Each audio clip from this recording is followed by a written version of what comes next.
नमस्कार बच्चों, मैं प्रीति चौहान आज आपको आमोदी हिंदी पाठमाला में पाठ 7 मोटू राम हास्य कविता पढ़ाऊंगी। हास्य कविता वह होती है जिसे सुनकर हमें हंसी आ जाए। तो अब हम लोग शुरू करते हैं मोटू राम कविता। मोटू राम हरदम सूते जाए राम, पेट को ना दे जरा आराम, मुटियाते जाए मोटू राम। दोस्त सताए खुलेआम, मोटू तू है तोंदू राम, हमारी कमर तेरा गोदाम, मोटू राम मोटू राम। रोते घर आए मोटू राम, रोते हो गई सुबह से शाम, माँ पुचकारे छोटू राम, मत रो बेटा खा ले आम। एक दिन पेट में उठा संग्राम, डॉक्टर के पास पहुंचे मोटू राम, सुई लगी चिल्लाए राम, राम राम आए राम। तब जाने सेहत के दाम, अब हर रोज करें व्यायाम, धीरे धीरे घटा वजन, पतले हो गए मोटू राम। अभी मैंने आपको कविता पढ़कर सुनाई, अब मैं इसका अर्थ आपको बताती हूँ। मोटू राम हरदम सूते जाए आम, जरा पेट को ना दे जरा आराम, मुटियाते जाए मोटू राम। तो इस कविता में एक मोटे बच्चे के बारे में कहा गया है कि वह जो बच्चा है वह बहुत मोटा है, और उसके मोटे होने का कारण क्या है कि वह हमेशा आम चूसता है। जब भी उसे भूख लगती है तो वह आम खाता है, और आम खाने के ही कारण वह ज्यादा मोटा होता जा रहा है। अब देखिए बच्चों, उसके जो दोस्त हैं वह उसे तोंदू राम कहकर बुलाते हैं। अब आप सोचेंगे कि उसका नाम तो मोटू राम है, वह तोंदू राम क्यों कहते हैं? इसलिए कहते हैं क्योंकि उसका पेट बहुत बड़ा है। तो पेट का एक अर्थ ये भी होता है कि उसे हम तोंद कहते हैं, जिसे जो हमारे देशज भाषा का शब्द है। अब देखिए इसके बाद में जो उसके दोस्त जब उसे तोंदू राम कहते हैं और ये कहते हैं कि हमारी जो कमर है वह तुम्हारा गोदाम है। गोदाम वह जगह होती है जहां हम लोग वह सामान रखते हैं जो हम कम इस्तेमाल करते हैं। तो ये सुनकर मोटू राम बेचारे बहुत परेशान हो जाते हैं और वह रोते रोते घर आते हैं। वह सुबह से शाम तक रोते ही रहते हैं। फिर उनकी माँ को उनके ऊपर दुख आता है और वह अपने बेटे को पुचकारती हैं और पुचकार कर कहती हैं, छोटू राम बेटा ये तुम आम खा लो। उसकी माँ उसे क्या कहती है? छोटू राम। तो छोटू राम जो है आम लेकर एकदम शांत हो जाते हैं। फिर एक दिन अचानक क्या होता है कि मोटू राम के पेट में बहुत तेज का संग्राम यानी कि युद्ध लड़ाई होने लगती है। अब आप ये सोचोगे कि पेट में युद्ध लड़ाई कैसे होती है? तो पेट में जब हमारा पेट खराब होता है तो हमारे पेट में गड़गड़ गड़गड़ की आवाज होती है। तो इसी तरह से मोटू राम की हो तो उन्हें ये लगा कि अब मेरे पेट में संग्राम छिड़ गया, यानी कि युद्ध होने लगा है। इसके बाद में जो मोटू राम है अपने माता पिता के साथ में डॉक्टर के पास जाते हैं। डॉक्टर उन्हें दवा देते हैं। दवा देने के बाद में जानते हो बच्चों, डॉक्टर मोटू राम को क्या करते हैं? उसको सुई लगाते हैं, और सुई देख के ही मोटू राम क्या करते हैं? मोटू राम हाय राम राम राम कह के चिल्लाने लगते हैं।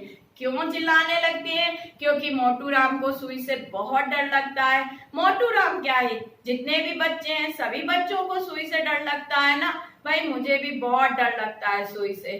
तो अब आप देखिए फिर उसके बाद में क्या हुआ कि जब मोटू राम के सुई लग गई, फिर मोटू राम को अपने स्वास्थ्य की कीमत पता चली कि स्वास्थ्य हमें कैसा रखना चाहिए। मोटू राम को समझ में आ गया कि अब हमें स्वस्थ रहने के लिए प्रतिदिन व्यायाम करना चाहिए। तो मोटू राम ने व्यायाम करना शुरू कर दिया और इसके बाद में मोटू राम पतले हो गए।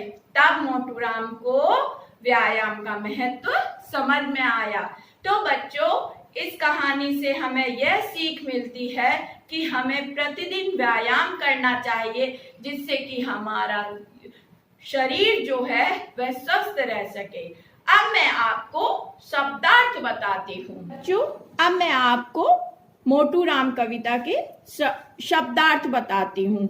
खुलेआम सबके सामने, गोदाम बहुत बड़ा कमरा, सेहत स्वास्थ्य, सूतना चूसना, संग्राम युद्ध या लड़ाई, मोटियाना मोटा होना। अब देखिए निम्नलिखित प्रश्नों के उत्तर लिखिए। मोटू राम मोटे क्यों थे? क्योंकि वे हमेशा आम खाते थे। फिर दूसरा है मोटू राम के दोस्त उसे क्या कहकर चिढ़ाते थे? तो आपका आंसर है मोटू राम के दोस्त उसे तोंदू राम कहकर चिढ़ाते थे। इस कविता से हमें क्या शिक्षा मिलती है? इस कविता से हमें यह शिक्षा मिलती है कि स्वस्थ रहने के लिए हमें प्रतिदिन व्यायाम करना चाहिए। अब आपका अगला है सही कथन पर सही तथा गलत पर गलत का चिन्ह लगाइए। पहला है आपका मोटू राम पेट को बिल्कुल आराम नहीं देते थे, ये सही है आपका। दूसरा, मोटू राम की कमर बहुत पतली थी, ये गलत। मोटू राम रोते थे तो आम खाना शुरू कर देते थे, ये सही। प्रतिदिन व्यायाम करने से मोटू राम पतले हो गए, बिल्कुल सही। अब देखिए नीचे दिए गए शब्दों के सही अर्थ लिखिए। खुलेआम, सबके सामने, संग्राम युद्ध या लड़ाई, सेहत स्वास्थ्य, व्यायाम कसरत, पुचकारना प्यार करना, वजन भार। तो ये आपके शब्दार्थ, प्रश्नोत्तर और शब्दों के सही अर्थ और सही तथा गलत के चिन्ह हैं। अब मैं आपको नेक्स्ट पेज पर स्वास्थ्य के लिए कुछ अच्छी और बुरी चीजों के बारे में बताऊंगी। तो हमें स्वास्थ्य के लिए कौन कौन सी चीजें खानी चाहिए जो हमारे लिए अच्छी हैं, यानी कि जो सेहत के लिए फायदा करती हैं, और बुरी चीजें कौन सी हैं जो हमें नुकसान देती हैं। तो आइए सबसे पहले हम लोग अच्छी चीजें देखते हैं। फल, दाल, दूध, अंडा, हरी सब्जी, ये हमारे सेहत के लिए अच्छे हैं। फिर pizza, cake, burger, cold drink, ice cream, ये हमारे सेहत के लिए बहुत ही हानिकारक हैं। तो हमें स्वस्थ रहने के लिए क्या क्या करना चाहिए? हमें स्वस्थ रहने के लिए हमेशा अच्छी चीजों को खाना चाहिए जो हमारे शरीर को स्वस्थ बनाने में सहायक हों। तो बच्चों, इस कविता से हमें यह शिक्षा मिलती है कि हमें स्वस्थ रहने के लिए प्रतिदिन योगा करना चाहिए और अच्छी सेहत वाली चीजें खानी चाहिए। धन्यवाद।